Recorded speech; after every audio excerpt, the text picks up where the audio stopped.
జై సీతారాం. తన పిల్ల జంతువులు తమ ఆహారాన్ని సంపాదించుకోవడానికి వాటి కాళ్ల మీద అవి నిలబడగలిగేంత వరకు వాటికి ఆహారాన్నిస్తూ వాటిని శత్రు జంతువుల నుంచి రక్షిస్తూ పెంచి పోషించే బాధ్యతను తల్లి జంతువే తీసుకుంటుంది. అదే మాతృస్వామ్య వ్యవస్థ. తండ్రి జంతువుకు ఏ బాధ్యత ఉండదు. అసలు తండ్రి జంతువు అనే భావనే ఉండదు. అదే మాతృస్వామ్యం. మరి ఇతర ఏ జంతువుల్లోనూ లేని వివాహ వ్యవస్థ లేదా పితృస్వామ్య వ్యవస్థ లేదా కుటుంబ వ్యవస్థ లేదా సమాజ వ్యవస్థ మనుషుల్లో మాత్రమే ఎందుకు ఎలా ఏర్పడింది? సృష్టిలోని జంతువులన్నీ తమ శత్రు జంతువుల నుండి తమను తాము రక్షించుకోవడానికి సమూహాలుగా తిరుగుతూ ఉంటాయి. ఐకమత్యమే బలం అనే సిద్ధాంతం వాటికి మనకంటే ముందే తెలుసు, మనకంటే బాగా తెలుసు.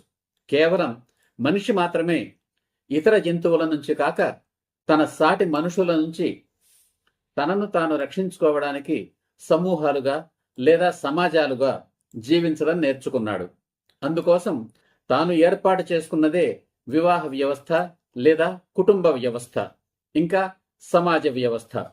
అది ఎలా జరిగి ఉంటుందో చూద్దాం. మనిషి 4 కాళ్లతో ప్రయాణించినంతకాలం తాను ఇతర జంతువులతో సమానంగానే సంతోషంగానే జీవించాడు. ముందరి 2 కాళ్లను చేతులుగా మార్చుకుని వెనుక 2 కాళ్ల మీద నిలబడి నడవడం, పరుగెత్తడం నేర్చుకోవడం మానవ పరిణామ క్రమంలో ఒక గొప్ప మలుపు. ప్రకృతిపై మానవుడు సాధించిన ఒక గొప్ప గెలుపు. 2 కాళ్లతో నడుస్తూ పరిగెడుతూ 2 చేతులతో ఆయుధాన్ని ఉపయోగించి క్రూర జంతువులను దగ్గరకు రానియకుండా దూరం నుంచే ఎదుర్కోవడం, తద్వారా క్రూర జంతువుల నుంచి తనను తాను రక్షించుకోవడం నేర్చుకున్నాడు మనిషి. మనిషి చేతులతో ఉపయోగించిన మొదటి ఆయుధం రాయి, తరువాత చెట్టు కొమ్మలు. మొదట మంట లేదా నిప్పును చూసి ఇతర జంతువులలాగే భయపడ్డాడు. ఆ తరువాత అదే మంట లేదా నిప్పును ఉపయోగించడం నేర్చుకున్నాడు. వేటాడిన జంతువును నిప్పు మీద కాల్చుకొని తినడం నేర్చుకున్నాడు. అదే మంటని ఆయుధంగా ఉపయోగించాడు. చేతులతో ఆయుధాన్ని ఉపయోగించి తనకన్నా శక్తివంతమైన జంతువులను, తనకన్నా పెద్ద పెద్ద జంతువులను ఎదిరించగలిగాడు. తన అధీనంలోకి తెచ్చుకోగలిగాడు మనిషి.